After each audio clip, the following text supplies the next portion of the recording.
નમસ્કાર વિદ્યાર્થી મિત્રો, જય હિન્દ, વંદે માતરમ। હું દીપક બોખા તમારો બાયોલોજી ફેકલ્ટી લઈને આવી રહ્યા છે। આપણે ચેપ્ટર નંબર 6 વનસ્પતિની અંતઃસ્રચના એનો પોઈન્ટ નંબર 2 એટલે આપણે હવે અહીંયાથી શરૂઆત કરીએ છીએ વર્ધનશીલ પેશીની। તો આની અગાઉ આપણે પેશી વિશેની બધી જ ડિટેલ ભણી ગયા। પેશીનો મેં તમને એક આખો ડાયાગ્રામ બનાવ્યો, શક્ય હોય તો ડાયાગ્રામને ફરીથી રિપીટ કરીને તમારી ચોપડીમાં કે તમે જેની અંદર બુકમાં લખાણ કરો છો એમાં મસ્ત મજાનું જોયા વગર આખું પેશીનું ટેબલ બનાવજો। ચાલો હવે આપણે વાત કરીએ છીએ વર્ધનશીલ પેશી। તો વર્ધનશીલ પેશીની આપણે અલગ અલગ રીતે જોઈ લીધી હતી ને। હું તમને એક નાનકડો અહીંયા ચાર્ટ બનાવીને પહેલા સમજાવું। ચાલો હવે અહીંયા આપણે કોની વાત કરીએ તો હું રિપીટ કરું છું, ધ્યાનથી જોજો। અહીંયા હું લખું છું વર્ધનશીલ પેશી। કઈ પેશી લખું? વર્ધનશીલ પેશી। ચાલો આને ઘડીક વાર માટે સાઈડમાં મોકલી દઈએ અને આપણે કહીએ, આપણે લખીએ। ચાલો તો કઈ પેશી લખું હું? વર્ધનશીલ પેશી। વર્ધનશીલ પેશી વર્ધમાન પેશી અથવા તો શું કહેવાય? અસ્થાયી પેશી અથવા તો શું કહેવાય? અપરિપક્વ પેશી। ચાલો વર્ધનશીલ પેશીને કેટલા ભાગમાં? તો કે 2 ભાગ। બોલો કયા કયા 2 ભાગ? ફટાફટ। કોના આધારે? ઉત્પત્તિને આધારે પ્રાથમિક પ્રકારની વર્ધનશીલ પેશી અને બીજી કઈ કીધી હતી આપણે? દ્વિતીયક પ્રકારની વર્ધનશીલ પેશી। જ્યારે આપણે પ્રાથમિક પ્રકારની વર્ધનશીલ પેશીને પાછા 2 ભાગ, કોના આધારે? ઉત્પત્તિને આધારે। કયા કયા? તો કે અગ્રીય વર્ધનશીલ પેશી અને આંતરવિષ્ટ વર્ધનશીલ પેશી। ક્લિયર છે? અને દ્વિતીયક વર્ધનશીલ પેશીનું આપણે શું નામ આપ્યું હતું? તો કે દ્વિતીયક વર્ધનશીલ પેશીમાં પાર્શ્વીય વર્ધનશીલ પેશી। અને પાર્શ્વીય વર્ધનશીલ પેશીને મેં મૂળભૂત રીતે 3 ભાગમાં, કયા કયા? પુલીય એધા જે દ્વિતીયક રીતે બને છે, પછી કયા કીધા હતા? આંતરવિષ્ટ એધા, એધા શબ્દ યાદ રાખજો, એધા, અને ત્યાર પછી કેને કીધું હતું? ત્વક્ષેધા, જે ઉત્પત્તિની દ્રષ્ટિએ વનસ્પતિમાં કેવા છે? દ્વિતીયક પ્રકારના છે। હવે અગ્રીય વર્ધનશીલ પેશી 2 જગ્યા પર જોવા મળે। કોણ? તો કે મૂળના અને પ્રકાંડના કયા ભાગે જોવા મળે? અગ્ર ભાગે જોવા મળે। કયા ભાગે? અગ્ર ભાગે જોવા મળે। આંતરવિષ્ટ વર્ધનશીલ પેશી ક્યાં જોવા મળે? ગાંઠની અંદર જોવા મળે। ખાસ કરીને 2 એક્ઝામ્પલ, એક હતું ઘાસ અને એક હતું શેરડી। ચાલો મિત્રો તમને હું એક નવો સવાલ પૂછું અહીંયાથી, આ શેરડી છે એની ખેતી કઈ રીતે થાય? તમારામાંથી કોઈને ખબર છે? અને ઓફકોર્સ તમને ખબર હોવી જોઈએ। શેરડી હોય ને એમાં જે ડબ્બા ઉપર ડબ્બો કહેતો હતો ને, એની જે ગાંઠ હોય ને એને જ કાપવામાં આવે અને એને કાપીને એ લોકો પાછળ એક કોથળી જેવો ભાગ પહેરે, એમાં શેરડીના એ નાના નાના ટુકડા નાખી દે અને જમીન હોય ને એકદમથી ભીની અને પાણીવાળી હોય, શેરડીનો એ ટુકડો લઈને નાખે અને પછી એને દબ્બી દે, પાછા નાખે અને એને દબ્બી દે, એમ કરતાં કરતાં એ જમીનની અંદર શેરડીની વાવણી કરે છે। તો એ હકીકતમાં કોને નાખે છે? તો કે એ ગાંઠના ભાગને નાખે। હવે આ ગાંઠનો ભાગ એટલે હકીકતમાં એને કોને નાખ્યો? આંતરવિષ્ટ વર્ધનશીલ પેશીનો ભાગ નાખ્યો કે જેનું કામ સતત શું કરવાનું છે? કોષ વિભાજન, અને નવી શેરડી આખી બની જશે। બોલો છે ને મજાની વાત? ચાલો ક્લિયર થઈ જાય છે અહીંયા સુધી? ઓકે, તો આ એક પોઈન્ટ આપણે ભણી ગયા હતા। આના સિવાય મારે તમને ચોપડીનો એક બીજો પોઈન્ટ સમજાવવાનો છે, એ હું તમને સમજાવી દઉં। આપણી ચોપડીમાં છે ને એક ડાયાગ્રામ મૂળનો આપેલો છે, એટલે કે મૂળની આખી વાત કરેલી છે। અહીંયા એનું મૂળ ટોપ, અહીંયા સુધી વર્ધી પ્રદેશ, અહીંયા હું લખી દઉં વર્ધી પ્રદેશ, અહીંયા વિસ્તરણ પ્રદેશ અને અહીંયા કયો પ્રદેશ? પરિપક્વન પ્રદેશ। અને પરિપક્વન પ્રદેશમાંથી કોણ નીકળે? મૂળરોમ। આ તો તમને આખો ટોપિક મેં સમજાવી દીધો। આના સિવાય તમારી ચોપડીમાં એક કક્ષકલિકાની વાત કરેલી છે, તો હું તમને આ કક્ષકલિકા વિશેની એક વાતને સમજાવી રહ્યો છું। જો જે અત્યારે હું દોરું છું ને એ કક્ષકલિકા છે, આને આપણે બોલીએ છીએ આદિપર્ણનો ભાગ।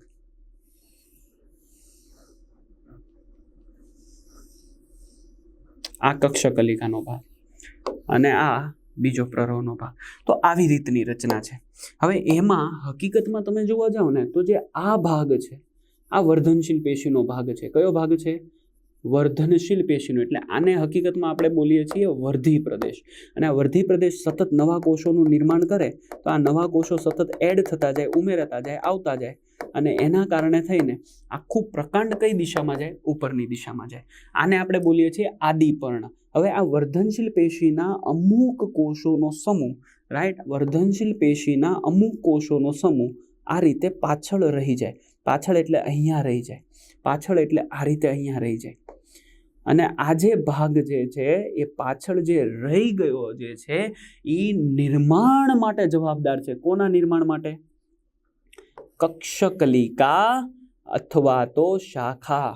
એનો મતલબ આ ભાગ કેમ નિર્માણ પામ્યો તમને ખબર પડે? કક્ષકલિકા અથવા તો શું બોલાય? શાખા, કક્ષકલિકા, જેમાંથી નવું પર્ણ, નવી શાખા અથવા તો પુષ્પનું પણ નિર્માણ થાય। મારી વાત ક્લિયર થઈ ગઈ? જો તમે આ નવું પર્ણ છે, ધારો કે રાઈટ. તો આ પર્ણ, આ આખું કોણ છે તો કે આ પ્રકાંડ, આ કોણ છે પ્રકાંડ ઉપર જાય છે. તો આ જે પ્રકાંડ અને પર્ણની વચ્ચેનો ભાગ મળ્યો એને આપણે બોલીએ છીએ કક્ષ, અને એમાંથી નિર્માણ પામતી રચના એટલે કક્ષકલિકા ભવિષ્યના પુષ્પના નિર્માણ માટે પણ જવાબદાર છે. ચાલો આ ટોપિક પણ આખો ક્લિયર થઈ ગયો. ઓકે, હવે મારે તમને આ વર્ધનશીલ પેશીની વર્ધી પ્રદેશ એટલે કે આ ભાગની, આની અંદર કોષો કેવા છે, શું કરે છે, શું કામ કરે છે, એની લાક્ષણિકતા મારે તમને સમજાવવાની છે. આગળ વધીએ આપણે. પહેલા હું આને મસ્ત મજાનું સાફ કરી દઉં. હવે શરૂઆત કરીએ. વર્ધનશીલ પેશી કેવી છે તો વનસ્પતિમાં સતત વૃદ્ધિ કરવા માટે જવાબદાર છે. અને બીજી વસ્તુ, આપણને વર્ધનશીલ પેશીનું સ્થાન ખબર છે, અને આની સાથે આપણને એ પણ ખબર છે વનસ્પતિની અંદર વર્ધનશીલ પેશી હોવાને કારણે એમાં જીવન પર્યંત અથવા તો જીવન પર્યંત શું થતું રહે છે, એમાં સતત તમને શું દેખાય છે બચ્ચા લોગ? વૃદ્ધિ દેખાય છે. આવડવું જોઈએ. નેક્સ્ટ પોઈન્ટની વાત કરી છે, પ્રાણીઓમાં વૃદ્ધિ કેવી હોય? અસ્થાયી હોય. આપણા શરીરમાં છે ને બોડી રિપેર મિકેનિઝમ હોય. જરૂર પડે, ચામડી ફાટે તો એ જગ્યાએ પણ નવી ચામડી આવે. અત્યારે એકદમ આપણે ફિટ અને ફાઇન હોય તો નવી કોષ વિભાજન થઈને નવી વૃદ્ધિ થતી નથી. એટલે આપણા બોડીની અંદર સમારકામ થાય. આપણા બોડીમાં શું થાય? સમારકામ, અથવા તો એને આપણે શું કહીએ? Body repair mechanism. ચાલો, મારી વાત ક્લિયર થાય છે? જ્યારે વનસ્પતિમાં કેવું સ્થાયીકરણ તો છે જ, પણ એની સાથે વર્ધનશીલ પેશી જીવન પર્યંત શું કરતી હોય છે? વૃદ્ધિ કરતી હોય છે. ત્રીજી, વનસ્પતિની અંદર વર્ધનશીલ પેશી અવિભેદિત સતત વૃદ્ધિ કરવા માટે જવાબદાર છે. હવે વર્ધનશીલ પેશી કેવી છે એનો મતલબ, ધારો કે હું અહીંયા જો મૂળને દોરી દઉં તો આ ભાગને આપણે શું કહીએ છીએ? વર્ધનશીલ પેશીનો પ્રદેશ અથવા તો વર્ધી પ્રદેશ. ને આ વર્ધી પ્રદેશના કોષો કેવા તો કે સતત અવિભેદિત હોય, સતત કોષ વિભાજન કરે. તો આ સતત કોષ વિભાજન પામતા કોષો કેવા તો કે આ કોષોની અંદર દિવાલ કેવી હોય? કોષ દિવાલ એકદમથી, હજી બન્યો જ છે કોષ, એટલે કોષ દિવાલ એકદમથી પતળી અને કેવી હોય? પ્રાથમિક પ્રકારની હોય, સ્થિતિસ્થાપક હોય, સેલ્યુલોઝની બને, અને સેલ્યુલોઝનું પ્રમાણ એમાં હજી ઓછું હોય. કોષ રસ એકદમથી ઘટ્ટ હોય. કોષ રસ કેવો હોય? એકદમથી ઘટ્ટ હોય, ઓછો હોય. યાદ રાખજો, કોષ રસ એકદમથી ઘટ્ટ હોય અને કેવો હોય તો કે ઓછો હોય. યાદ રહેશે? હા કે ના? હા કે ના? તો હું જો અહીંયા કોષ રસ દોરું છું, દેખાય? તો આ કોષ રસ એકદમથી ઘટ્ટ અને કેવો હોય? ઓછો હોય. યાદ રાખજો મિત્રો. ચાલો આગળ વધીએ છીએ. અને કોષ કેન્દ્ર કેવું હોય તો એમણે કીધું છે કોષ કેન્દ્રની સાઈઝ જો મોટી હોય. કેવી હોય? કોષ કેન્દ્ર કેવું હોય તો કે આવું મોટું હોય. ક્લિયર થઈ ગયું તમને?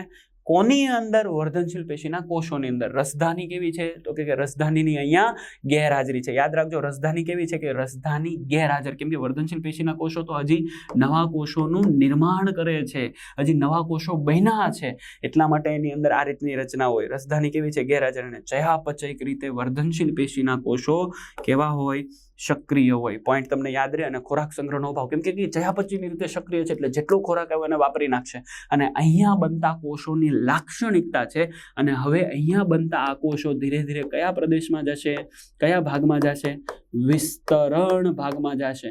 અને વિસ્તરણ પ્રદેશની મેં તમને વાત સમજાવી, એની અંદર આનાથી ઉલટું થઈ જશે. શું થઈ જશે? હાલો કયો તો કે કોષ દિવાલ હવે સેલ્યુલોઝનું પ્રમાણ વધશે, પ્લસ એમાં હેમી સેલ્યુલોઝ આવશે, પેક્ટિન આવશે, કોષરસ જે છે એ થોડો આછો ઘટ બનશે, અને કોષ કેન્દ્ર જે મોટું છે એ થોડું નાનું થશે, કોષનું સાઇઝ વધી જશે, એમાં ચયાપચયિક રીતે સક્રિયતા છે થોડી ઓછી જશે, ખોરાકનો સંગ્રહ થશે, રસધાનીનું પ્રમાણ વધશે.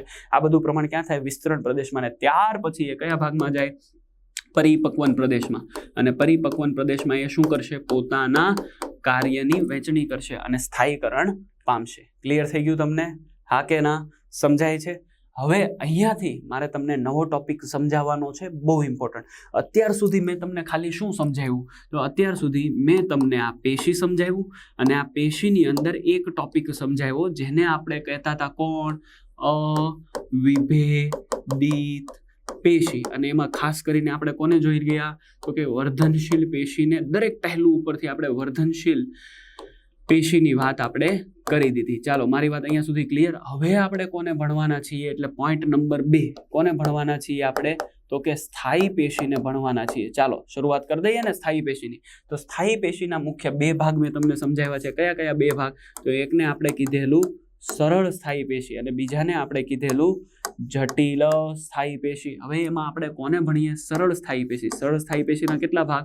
તો કે 3 ભાગ. કયા કયા 3 ભાગ? એક હતું મૃદુતક. હાલો બોલો, બીજું કયું હતું? તો કે સ્થૂલ કોણક. અને ત્રીજું કયું હતું? તો કે દ્રઢોતક. અને એવી જ રીતે જટિલના કેટલા ભાગ હતા? ચાલો કયો તો કે જટિલને આપણે 2 ભાગમાં વિભાજિત કર્યું હતું. કયા કયા 2 ભાગ? તો એકને આપણે કીધું હતું જલવાહક અને બીજાને આપણે કીધું હતું અન્નવાહક. જો આ ટેબલ મેં ફરીથી સમજાવ્યું છે, તમને આવડવું જોઈએ. ચાલો ક્લિયર, હું ફટાફટ આને સાફ કરી દઉં. આગળ વધીએ. સૌથી પહેલો ટોપિક આપણે સમજવાનો છે કોના વિશે? મૃદુતક પેશી વિશે. જો મૃદુતક પેશી કેવી પેશી છે? તો કે આદિ પ્રકારની પેશી છે. કેમ આવું કીધું? તો કે વર્ધનશીલ પેશીમાંથી, યાદ રાખવાનું છે, બહુ ઇમ્પોર્ટન્ટ છે, વર્ધનશીલ પેશીમાંથી કદાચ સૌથી પહેલા વિભેદીકરણ પામતી, વિભેદીકરણ એટલે કે કાર્યની વહેંચણી કરતી સૌથી પહેલી પેશી હોય તો એ કોણ છે? મૃદુતક પેશી છે. બીજી વસ્તુ કેવી પેશી કહેવાય? મૂળભૂત પેશી કહેવાય. ત્રીજી વસ્તુ પેશીઓની અંદર મુખ્ય સ્થાયી પેશી, પેશીઓની અંદર મુખ્ય સ્થાયી પેશી કહેવાય. સમવ્યાસી છે, ગોળાકાર સ્વરૂપે, અંડાકાર સ્વરૂપે, વર્તુળાકાર, બહુકોણીય સ્વરૂપે પણ તમને મૃદુતક પેશી દેખાય. હવે આ મૃદુતક પેશીના ગુણધર્મ, પણ એની પહેલા મારે તમને મૃદુતક પેશી કેવી છે એ તો મારે સમજાવવી પડે ને. તો જો હું તમને આ મૃદુતક પેશી વિશેની વાત સમજાવું છું. મૃદુતક પેશીના જે કોષો છે એ એકબીજા સાથે પાસે ગોઠવાય. કોષ દિવાલ એની અડીને હોય, કોઈ કોષ તૂટેલો ન હોય. આ મૃદુતક પેશી થઈ ગઈ આ રીતે. અને એમની વચ્ચે આંતરકોષીય અવકાશ પણ હોય. જુઓ હું તમને અહીંયા દોરીને દેખાડું છું, એમની વચ્ચે તમને અહીંયા આંતરકોષીય અવકાશ દેખાય છે. ચાલો અલગ પેનથી લખું એટલે તમને ખ્યાલ આવે. જો આ જગ્યા તમને જે દેખાય છે એને આપણે શું કહીએ? આંતર કોષીય અવકાશ. ચાલો મારી વાત ક્લિયર થાય છે. હવે આ કોષો જે છે એ જીવંત છે. કેવા છે? જીવંત. અને જીવંત હોય એટલે એની પાસે કોણ હોય? કોષ કેન્દ્રની હાજરી હોય. ક્લિયર અહીંયા સુધીની વાત? નેક્સ્ટ પોઈન્ટ, તો એના ગુણધર્મમાં પહેલી વસ્તુ લખીએ. કેવી પેશી છે? જીવંત પેશી છે ને એટલા માટે જ મેં શું કરી દીધું? અહીંયા મેં કોષ કેન્દ્રને દેખાડી દીધા. નેક્સ્ટ, પ્રથમ વિભેદિત પામતી પેશી છે. બીજી વસ્તુ, ફળોના ગર પ્રદેશમાં. Very very important. તમને આ ક્યાં જોવા મળે? તો કે ફળોના ગર પ્રદેશમાં. તમે લોકો એ બધાએ મસ્ત મજાની ઉનાળામાં કેરી તો ખાધી જ હશે. કેરીમાં હકીકતમાં તમે જે ખાવ છો ને, જે ગર પ્રદેશ કહેવાય, જેને તમે ખાવ છો, જામફળનો ગર પ્રદેશ ખાવ છો તમે, ચીકુનો ગર પ્રદેશ તમે ખાવ છો, તો જે ફળોનો ગર પ્રદેશ છે એની અંદર કોણ હોય? મૃદુતક પેશી હોય. અને એ સમયે એ પેશીના કોષોની અંદર સૌથી વધારે કોનો સંગ્રહ થયેલો હોય? ખોરાક. અને એને જ તો આપણે ખાઈએ છીએ. હા કે ના? ક્લિયર? આગળ વધીએ આપણે. દ્વિઅંગી વનસ્પતિનો દેહ. Very very very very very very very very important. આખી દ્વિઅંગી વનસ્પતિની જો તમે વાત કરો, ચેપ્ટર નંબર 3માં ભણી ગયા, તો એનો આખો વનસ્પતિનો દેહ જે છે એ દેહની અંદર માત્ર એક જ પ્રકારના કોષો દેખાય. વિભેદીકરણ એક જ પ્રકારના કોષોનું થાય. કોનું થાય? તો કે મૃદુતક પેશીનો જ આખો દેહ બનેલો હોય. એટલે આ બહુ ઇમ્પોર્ટન્ટ પોઈન્ટ છે. દ્વિઅંગી વનસ્પતિ સંપૂર્ણપણે કોની બનેલી છે? મૃદુતક પેશીની બનેલી છે. યાદ રાખજો, ફળોના ગર પ્રદેશમાં હોય છે. યાદ રાખજો, જીવંત પેશી છે, સાર્વત્રિક પેશી છે અને પ્રથમ વિભેદીકરણ પામેલી પેશી છે. ક્લિયર અહીંયા સુધી?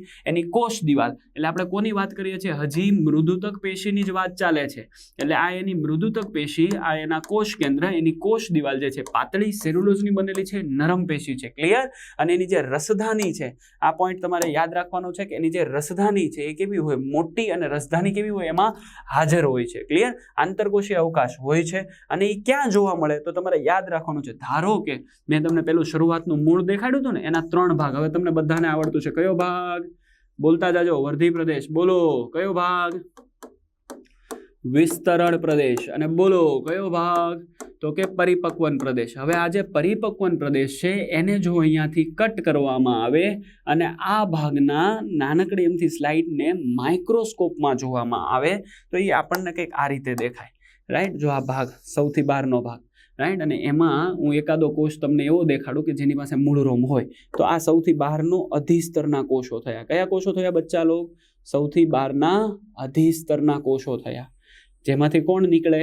આવું મૂળરોમ નીકળતું હોય. મૂળરોમ હંમેશા યાદ રાખવાનું, મૂળરોમ હંમેશા માટે એક કોષીય હોય. કેવું હોય? એક કોષીય હોય. તો આ જે સૌથી બહારનું સ્તર તમે જુઓ છો એને આપણે કયું કહીશું? અધિસ્તર કહીશું. શું કહીશું? અધિસ્તર. તો અધિસ્તર પણ કોનું બનેલું હોય? મૂળનું. મૂળનું અધિસ્તર કોનું બનેલું હોય? મૃદુતકનું. યાદ રાખજો. બીજું, એની અંદર રહેલા આ બાહ્યકના કોષો, એટલે હવે જે હું દોરું છું ને એ બાહ્યકના કોષો છે. આ પોઈન્ટ આપણે ક્યાં ભણ્યા હતા? અગાઉ આપણે ભણી ગયા છીએ. મેં તમને જ્યારે મૂળનો ડાયાગ્રામ સમજાવ્યો હતો ફોટોગ્રાફમાંથી, ત્યારે મેં તમને વાત કરી હતી કે આ જે રચના આપણે જોઈ રહ્યા છીએ એને આપણે શું કહીએ છીએ? તો કે મૂળનો બાહ્યકનો ભાગ. કયો ભાગ કહીએ છીએ? મૂળનો બાહ્યકનો ભાગ કહીએ છીએ. યાદ રહેશે? સમજાય છે? 100% સમજાય છે. અને આ જે બાહ્યક ભાગ છે ને સૌથી નીચેના ભાગમાં આવે ત્યારે જે આ રચના બને એને આપણે અંતઃસ્તર કહીએ છીએ. કયું સ્તર કહીએ છીએ બચ્ચા લોગ? અંતઃસ્તર. એટલે આને આપણે શું કહીએ? અંતઃસ્તર કહેવાય. આ ભાગને શું કહેવાય? જે અત્યારે હું આ ગોળ રાઉન્ડ દોરું છું, મૃદુતક પેશીનો બનેલો મૂળનો આ ભાગ, જેને આપણે બોલીએ છીએ બાહ્યક. યાદ રહેશે? હવે તમે એની અંદરના ભાગને હું દોરીને દેખાડું, એટલે એનો આ જે ભાગ છે એને અત્યારે જે હું દોરી રહ્યો છું એ એનું પરિચક્ર છે. બોલો બચ્ચા લોગ, શું છે? તો કે એનું પરિચક્ર છે. અને ત્યાર પછી એની અંદર કોણ આવે? તો કે અન્નવાહક. અને કોણ આવે? તો કે જલવાહક. અન્નવાહક અને હું આનાથી દોરું, તમને કદાચ ખ્યાલ આવતો હોય, હું અત્યારે ઇન જનરલ દોરી રહ્યો છું. આ જલવાહક બની અને ગ્રીન કલરના પાર્ટથી જે ડ્રો કરું છું એ કોણ બની ગયું? તો કે અન્નવાહક. લ્યો, તમને આ રીતની રચનાઓ દેખાય છે. ક્લિયર થાય? તો બાહ્યક કોનું બનેલું છે? હવે તમને આવડવું જોઈએ. કોનું બનેલું છે? બોલો બોલો બોલો. મૃદુતક પેશીનું. કોનું બનેલું છે? મૃદુતક પેશીનું. કોનું? તો હું અહીંયા લખી દઉં, મૃદુતક પેશીનું. કોણ? બાહ્યક. હવે તમને ખબર પડી બાહ્યક એટલે શું? નેક્સ્ટ પોઈન્ટ પર જઈએ આપણે. પરિચક્ર. બોલો હાલો. આ અંતઃસ્તર કહી દીધું. અંતઃસ્તરથી નીચેનું આ બ્લુઇશ કલરનું જે રાઉન્ડ છે એને આપણે કોણ કહીએ? પરિચક્ર. તો પરિચક્ર પણ કોનું બનેલું છે? મૂળની અંદર મૃદુતક પેશીનું. નેક્સ્ટ, મજ્જાકીર્ણો. જ્યારે દ્વિતીય વૃદ્ધિ ભણશો ત્યારે મજ્જાકીર્ણો આવશે. તો મજ્જાકીર્ણો પણ કોના બનેલા છે? મૃદુતક પેશીના. યાદ રાખવાનું, મધ્યપર્ણના કોષો. પર્ણની અંતઃસ્ત્રોતને હજી નથી ભણાવી, પણ તમે નોટ ડાઉન કરી લેજો. યાદ રાખવાનું છે, મૃદુતક પેશી જોવા મળે છે. રાઈટ? ત્રીજી અને ઇમ્પોર્ટન્ટ વસ્તુ, જો આ એક કોષને હું અહીંયાથી આમ ઉપાડી લઉં અને તમારી સામે મૂકી દઉં. હવે આ એક કોષને આમ કરીને આમ તમે જુઓ તો બધી જગ્યાએ આમાં લખ્યું છે સમવ્યાસી, પણ એના કેટલા સમતલ? તમે ધારો કે અત્યારે હું તમને આ માઉસ ક્લિકર આપું તો આ જો, આ એક બાજુ, આ બીજી, આ ત્રીજી, આ ચોથી, પાંચમી અને છઠ્ઠી. હીરો હોય, હીરો ડાયમંડ, તો એમાં ઘણી બધી બાજુઓ હોય. એવી રીતે આ એક કોષ છે ને એના 14 સમતલ છે. કેટલા સમતલ? 14 સમતલ. અને એટલા માટે બોલાય ટેટ્રા. ટેટ્રા એટલે 4 અને ડેકા એટલે 10. તો ટેટ્રા કોઈ ડેકાહેડ્રોન, એના સમતલ માટે વપરાતો શબ્દ છે. એડિશનલ ઇન્ફોર્મેશન છે, સ્ટાર કરું છું, યાદ રાખવાની. 14 સમતલનો બનેલો કોષ હોય. કોણ? મૃદુતક પેશીનો કોષ. ક્લિયર? ક્યાં જોવા મળે? બાહ્યક, પરિચક્ર, મજ્જાકીર્ણ અને મધ્યપર્ણમાં. એને આપણે આગળ લેશું. આ મધ્યપર્ણ શબ્દ તમે ક્યાં ભણી ગયા? ચેપ્ટર નંબર 13 ની અંદર C4 પથમાં પણ ભણી ગયા છો. પર્ણની અંદરની રચનામાં કોણ આવે? મધ્યપર્ણ આવે. ક્લિયર? ત્યાં પણ તમે ભણી ગયા છો. C3 વનસ્પતિની અંદર જે કેલ્વિન સાયકલ ચાલે એ ક્યાં ચાલે છે? મધ્યપર્ણમાં ચાલે. એનો મતલબ મૃદુતક કોષોમાં ચાલે છે. ક્લિયર? એનો મતલબ અહીંયા મૃદુતક કોષો જે છે એને જ આપણે મધ્યપર્ણના કોષો અથવા તો મજ્જાકીર્ણોના કોષો બોલીએ છીએ. ભવિષ્યમાં જેમ જેમ આપણે આગળ વધતા જઈએ એમ તમને ક્લિયર થતું જશે. ચાલો, મારા વાત અહીંયા સુધીની ક્લિયર 100%. તો આ કોની વાત કરીએ આપણે? મૃદુતક પેશી. હવે અહીંયા મારે તમને મૃદુતક પેશીના પ્રકાર સમજાવવા છે. એમાં પહેલો મૃદુતક પેશીનો પ્રકાર જુઓ. એને લખ્યું છે મૃદુતક પેશી દીર્ઘોર્ધક. કઈ લખી છે? મૃદુતક પેશી દીર્ઘોર્ધક. દીર્ઘોર્ધક શું કામ કીધું? તો હવે જો અહીંયા આપણે જેમ વનસ્પતિની અંદર મૂળના રૂપાંતર ભણતા, પ્રકાંડના રૂપાંતર ભણતા, પર્ણના રૂપાંતર ભણતા, એવી જ રીતે મૃદુતક પેશીના પ્રકાર ભણવાના છે. એટલે અલગ અલગ જગ્યા પર મૃદુતક પેશી અલગ અલગ પ્રકારના કામ કરે છે. કોઈ જગ્યા પર ખોરાકનો સંગ્રહ કરે છે, કોઈ જગ્યા પર સપોર્ટ આપે છે, કોઈ જગ્યા પર એની અંદર રહેલા હરિતકણને કારણે પ્રકાશ સંશ્લેષણ કરે છે. એનો મતલબ એ અલગ અલગ પ્રકારના કામ કરે છે. એના આપણે મૃદુતક પેશીને શું આપ્યા છે? પ્રકારો આપ્યા છે. જેમ કે અંતિમ છેડા એના કેવા છે? તીક્ષ્ણ છે. કોણ? મૃદુતક પેશી પણ કેવી હોય? દીર્ઘોર્ધક હોય એના. અને એની દિવાલ કેવી છે? જાડી દિવાલ છે. ક્લિયર? અને એ શું કરે છે? તો કે વનસ્પતિના અંગોને આધાર આપવાનું કામ કરે છે. ને એટલા માટે એને કેવી કીધી? મૃદુતક દીર્ઘોર્ધક. આવી રીતે આ એડિશનલ ઇન્ફોર્મેશન છે, સ્ટાર કરું છું, જેને બોલે છે મૃદુતક વાયુતક. આવા કોષો ખાસ કરીને ક્યાં હોય? તો કે જલોદભિદ વનસ્પતિના જે મૃદુતકના કોષો હોય ને, આ મૃદુતકના કોષો જલોદભિદ વનસ્પતિના એમની વચ્ચે એક ચોક્કસ પ્રકારની જગ્યા પેદા થાય છે. અને એ જગ્યાને કારણે એનું વાયુ સંચયન કરે છે. અને એના કારણે આવી પેશીને આપણે શું બોલીએ છીએ? મૃદુતક વાયુતક કહેવાય. અને આ જે વાયુતક પેશી હોય ને એ વનસ્પતિના પર્ણને પાણી પર રહેવા માટે તારકતા પ્રદાન કરે છે. તારકતા એટલે પ્લવલમાન પર્ણ, કે જેના કારણે એ પર્ણ જે છે એ વનસ્પતિ એ પાણીની ઉપર ફ્લોટ કરી શકે, તરી શકે. એ તારકતા આપતા કોષો છે, વાયુ કોષો છે. અને આ જે જગ્યા તમે જો લાઇસિનજીનસ વિખેરણ થયેલા હોય, જેના કારણે અંદર હવાની શું થઈ શકે, અવર જવર થઈ શકે. મારી વાત ક્લિયર થઈ ગઈ, સમજાય છે ને? આવી ગોઠવણીને આપણે લાઇસિજીનિયસ બોલતા હોઈએ છીએ. ક્લિયર? જલોદ વનસ્પતિની અંદર વનસ્પતિને પાણી પર રહેવા માટે શું આપે છે? તારકતા પ્રદાન કરે છે. ક્લિયર? અહીંયા સુધીની વાત સમજાય છે? તારાકાય મૃદુતક તમને કોની અંદર જોવા મળે છે? તો કે તારાકાય મૃદુતક તમને કેળના પર્ણના પર્ણતલ પર. હવે તમને ખબર છે કેળ હોય ને, કેળ એનું પ્રકાંડ એટલું બધું મજબૂત નથી, અને આ કેળ છે ધારો કે, તો એના જે પર્ણ છે એકદમ વિશાળ પર્ણ હોય, તો એના જે વિશાળ પર્ણનો જે આધાર છે, એટલે કે આ આધાર, એની અંદર એ મૃદુતક પેશીનું વિભાજન એ રીતે થાય જેના કારણે એને શું આપે? તારાકાય મૃદુતક એ કેળના પર્ણતલને સપોર્ટ આપે અને એને મજબૂત રીતે ગોઠવી આપે છે પ્રકાંડ ઉપર. ક્લિયર? નેક્સ્ટ પોઈન્ટ પર જઈએ આપણે. એટલે અહીંયા આપણે વાત કરીએ હરિતકણોતક મૃદુતક. ક્યાં દેખાય? તો મેં હમણાં જ તમને કીધું પર્ણમાં દેખાય. શું કરે? પ્રકાશ સંશ્લેષણ. ખાસ કરીને કયા પર્ણના કોષો કહેવાય? તો કે એને મધ્ય પર્ણના કોષો કહીએ છીએ, અથવા તો મધ્ય પર્ણ પેશી પણ બોલવામાં આવે છે. અને હકીકતમાં એ પેશી એટલે કોણ? હરિતકણોતક પેશી, જે પ્રકાશ સંશ્લેષણ કરી ખોરાકનું સંચય કરે છે. શ્લેષ્મ મૃદુતક, વેરી વેરી ઇમ્પોર્ટન્ટ. શ્લેષ્મ મૃદુતક એટલે એવી મૃદુતક કે જેના કોષો છે કે જેમાં રસધાનીનું પ્રમાણ મોટું છે. ક્લિયર? કોષ કેન્દ્ર. અને આમ પણ વનસ્પતિની અંદર કોષ કેન્દ્ર કેવું હોય? વનસ્પતિના મેચ્યોર કોષોમાં કોષ કેન્દ્રનું પ્રમાણ નાનું છે, જ્યારે રસધાનીનું પ્રમાણ કેવું છે? મોટું છે. અને આ જે રસધાની છે એનું પણ ચોક્કસ વિશિષ્ટતા હોય. હા, યાદ રાખજો, અહીંયા લખી દો. કોણ છે? રસધાની. ક્લિયર થાય મારી વાત? હા કે ના? બીજી વસ્તુ, હવે આ શ્લેષ્મ મૃદુતકનું કામ શું? તો રસધાની હોય અને શ્લેષ્મનું શું કરે? સંચયન કરે.